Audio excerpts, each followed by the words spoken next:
नमस्कार सांगमान public helpline channel को आपको स्वागत। बन्यार प्रपीड़ित अंचल मानक किपर रेस्क्यू कर देखो बाउंस पुराना पानी बोतल किपर गोटे छुआ रेस्क्यू कर गोटे लोक निज निज जीवन को बंचाई देखो जरी बैग्रे लाइफ जैकेट किपर बना जाए दु तीन जन व्यक्ति ये जैकेट को पिंधि आप देखिपे गोटे कुकुर छुआ को किपर रेस्क्यू कर खाली बोतल मध्यम एवं देखो ये तीन जन व्यक्ति किपर रेस्क्यू कर निर्मित एक बोर्ड तैयारी किपर रेस्क्यू होती आपण देखिपे या भी बनई पारे।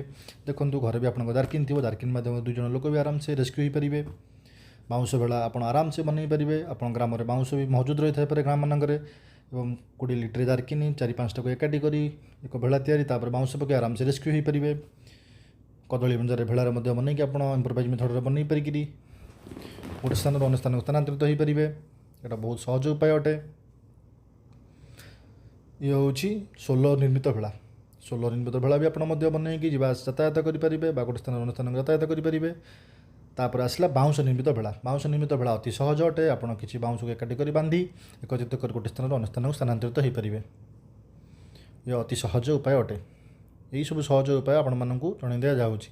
ये वीडियो देखापी मो चैनल को लाइक करूँ, सब्सक्राइब करूँ और बेल आइकन को दबाई दिंतु।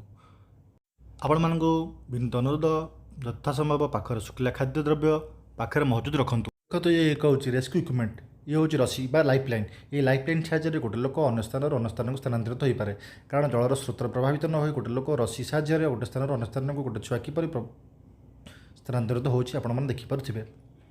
एक छोट छुआ किपर बेला मध्यम गोटे स्थान अन्य स्थान को स्थानांतरित हो। ग्रामवासी किपर देखो जलमग्न भितर रही गोटे स्थान अन्य स्थान को स्थानांतरित होती एवं चेन सिस्टम हो गोटे स्थान अन्य स्थान को स्थानांतरित होगापी चेष्टा करूँ। विपद संकुल जगह को जावाई आपण को बारण कराऊँगी। विपद संकुल जगह ठिया भी हूँ ना कारण आपण बहुत विपद अटे।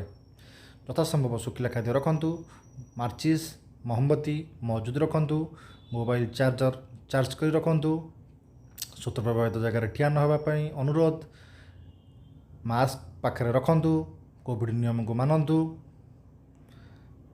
एवं सरकार आदेश को पालन करंतु एवं आपण छात घर निर्मित घर उपरे बा छात उपरे रुहंतु। कौन टाइल निर्मित घर बा माटी कांथ निर्मित घर रुहंतु नहीं। ताहा आपण बहुत विपद अटे। एवं आपण विपद संकुल जगार थिले आपण किपरि लैंडमार्क करेंगे बा घर थिबा रेड कपड़ा गोटे कपड़ा बड़ बाउंश बांधी जो जगह फसी थे से जगह बांधिले रेस्क्यू टीम आपण पाखे पहुँची पारे।